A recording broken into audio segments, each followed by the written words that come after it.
તો આપણે જે વાત કરી હતી કે તમને જે વાત કહેવાનું છે કે આ ટકો કેમ ને હમણાંથી આ બ્લોગ કેમ નહોતા આવતા એનું રીઝન છે કે બેકગ્રાઉન્ડ પહેલાં તો શું કે મિત્રો ગુડ મોર્નિંગ જય શ્રી રામ.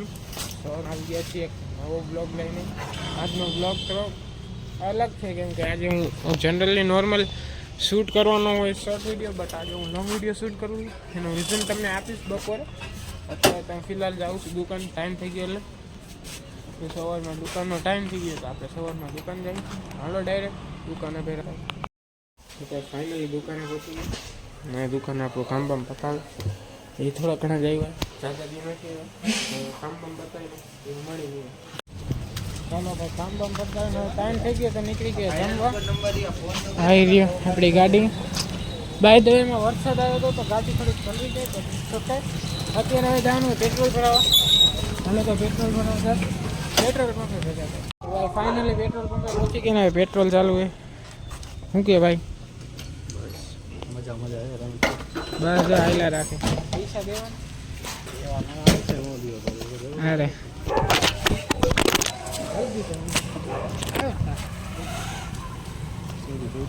ફોન તો વાગ્યો. હાલો હમણાં મળી રહ્યો. ફોન પડ્યો લોચા થઈ ગયો. ભાઈ ફાઇનલી પેટ્રોલ ભરાવીને આપણે નીકળવા આવ્યા. જો ટાંકી થોડી બોલતા આવીએ. ભાઈ તો છાટા ચાલુ થઈ ગયા. ઝરમર સાવ. It's okay, no problem, but still આપણો ફોન પલળી જાય. હમણાં એકચ્યુઅલીમાં મારો ફોન પડ્યો ટૂંકમાં હાથમાંથી લપસી ગયો તો મારો ફોન નીચે પડી ગયો તો ભાઈ તો કાંઈ થયું નથી, બટ હાલશે કઈ જોવાનું થયું. હાલો તો હવે જઈએ ઘરે ડાયરેક્ટ. હવે ઘરે ભેગા થઈ તો ભાઈ ફાઇનલી ટાઈમ થઈ ગયો આપણે દુકાન જવા.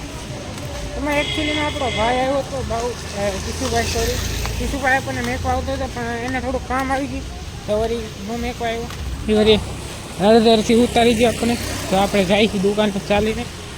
ભાઈ દવે અત્યારે તમે દુકાને જવું જે વસ્તુ તમને કહેવાની છે જે રીઝન છે, હમણાં 3-4 દિવસથી ઓલમોસ્ટ 4 દી કમ્પ્લીટ થઈ ગયા છે મારા બ્લોગ નહોતા આવતા. એનું રીઝન તમને દેવાનું છે. એનું રીઝન આપણે રાતે વાત કરીએ. અત્યારે દુકાન જઈએ ઘાવ દુકાને મળી. તો ભાઈ ફાઇનલી દુકાને તો પહોંચી ગયા. તો યાર રસ્તામાં હાલીને આવતો નથી. ભાઈ કઈ બાઇક ઉપર ચડવા ગયો પેન્ટ બગડ શર્ટ બગડ નાખ મારે. હાલો તો હવે કાંઈ છે તો તરત આવીને કે ડાયરેક્ટ રાતે જવા હતા. તો ભાઈ તો અત્યારે જવું બુક લેવા ચોપડી નાની જે આવે ડાયરી લેવા જવું.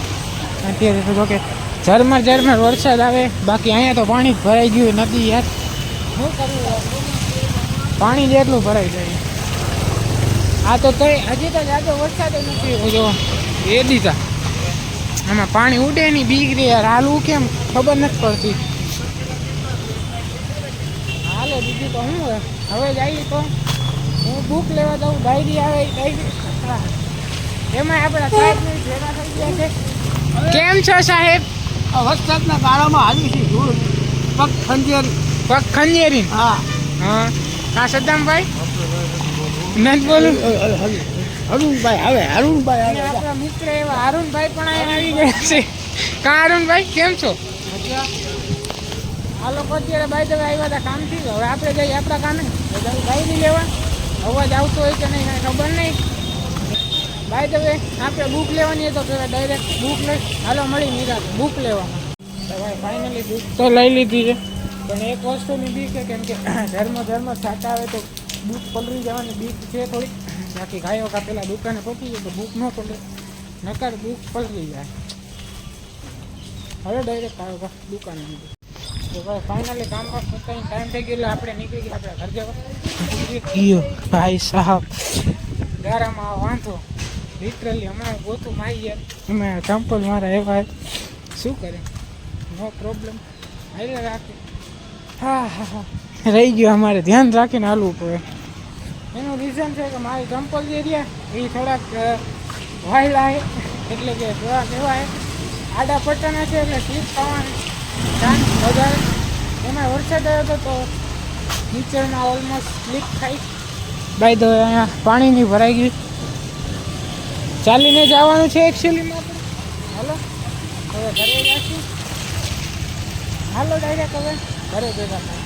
તો ભાઈ ફાઇનલી ઘરે પહોંચી ગયા. હવે ઘરે પહોંચ્યા ફરાર કરી લઈશ ને પછી બ્લોગ તમને આગળ જણાવીશ કે શું હતું શું નહીં. ફરાળ એટલે કેમ કે તમારો ભાઈ ગયો છે શ્રાવણ મહિનો, અત્યારે એકચ્યુઅલી શ્રાવણ મહિનો ચાલુ છે. તો શ્રાવણ મહિનો રહ્યો છે એટલે ફરાળ કેમ કે બપોરે એકટાણું કર્યું હતું. તો હવે ફરાળ કરીને પછી નિરાતે ભેગા થાય તમને ડિટેલ જણાવું શું હતું ને શું નહીં. પછી શું હવે આગળની કાર્યવાહી શું કરવાની છે શું નહીં. મળી હમણાં નિરાતે ફરાળ કરી. તો આપણે જે વાત કરી હતી કે તમને જે વાત કહેવાનું છે કે આ ટકો કેમ ને હમણાંથી આ બ્લોગ કેમ નહોતા આવતા, એનું રીઝન છે કે બેકગ્રાઉન્ડ પહેલાં તો ઇગ્નોર કરજો. એનું રીઝન એ છે કે મારા કાકાની છોકરી એટલે કે મારી બેન એ ઓફ થઈ ગઈ, એક્સપાયર થઈ ગઈ, હવે આ દુનિયામાં નથી. એ હમણાં બીમાર હતી તો એના જ કારણોસર એનું દુઃખદ અવસાન થઈ ગયું છે.